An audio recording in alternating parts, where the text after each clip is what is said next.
Kenapa Mau-Mau kadang jadi kucing? Salah satu running joke dalam Kusuria no Hitorigoto adalah karakter utamanya yang sering tiba-tiba jadi kucing kalau seneng atau marah.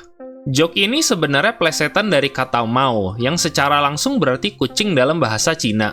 Belakangan di manga, joke ini akhirnya dijelaskan secara langsung ketika Mau-Mau ditugaskan mengurus kucing pungutan. Yang dia lakukan setengah bete karena ngaku nggak terlalu suka kucing walau punya nama seperti itu. Banyak karakter lain nganggap ini ironis, termasuk Jinshi yang ketika sedang mencoba jelasin daya tarik kucing, tiba-tiba sadar dia senang sama binatang itu karena perilakunya mirip Mau-Mau. Sekarang kamu tahu